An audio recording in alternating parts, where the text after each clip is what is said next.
என்ன வேலை பார்த்துட்டு இருக்கிறீங்க? என்ன வேலை? ஏரி வேலை செய்யறோம். 100 நாள் வேலையா? 100 நாள் வேலையை தான் 12 நாள் செஞ்சுக்கிறோம் அந்த வருஷத்துலயே.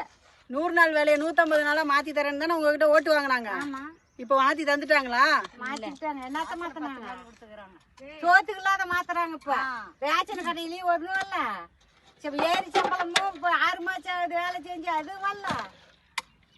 வேலையும் 12 நாள் கொடுத்துக்கிறாங்க. வருஷத்துக்கே 12 நாள். வருஷமே முடிய போது 12 நாள். இப்ப எத்தனை நாள்? உங்களுக்கு எங்க 12 நாள் தான். 4வது மாசம் பிறக்க போகுது. புது வேலை பிறக்க போகுது. 12 நாள் வேலை கொடுத்தா எப்படி வயசானிக்கு சோறு திம்பாங்க? டீ குடிக்கிறதுக்கு ஓய்கிட்டு இருக்குதா? இந்த மாதிரி கவர்மெண்ட்ல வேலை கொடுத்தா எப்படி பிழைக்கிறது? இதுக்கு தான் ஓட்டு வாங்கினாங்களா?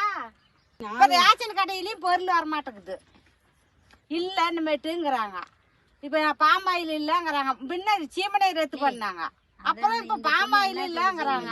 அரிசி இல்ல, ஒரு குண்டாலுக்கு இவ்வளவு அதிகமா ஏத்தி விட்டாங்க. என்னால இனிமே கொடுத்து வாங்க முடியாதுங்கிறாங்க. எப்படி இப்படி பண்ணனா எப்படி வயிற்றானீங்க? ஒரு டீ குடிக்கிறதுக்கு கூட இல்லாத எப்படி? மொத்தத்துல 100 நாள் வேலை வந்து 150 நாளா மாத்தல.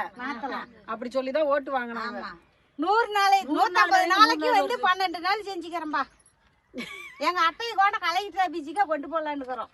அடுத்தது 4வது மாசம் பிறந்து வேலை கொடுக்கலன்னா கலெக்டர் ஆபீஸ்ல போய் என்னன்னு கேக்குறோம்னா, கொடுத்தா வேலை கொடுங்க 100 நாளைக்கு வேலை, இல்லைன்னா ஒவ்வொரு அட்டைக்கும் 2000 ரூபாய் மாசம் 2000 ரூபாய் பணம் கொடுங்க ஏரி அட்டைக்குன்னு கேட்கலான்னு இருக்கிறோம்.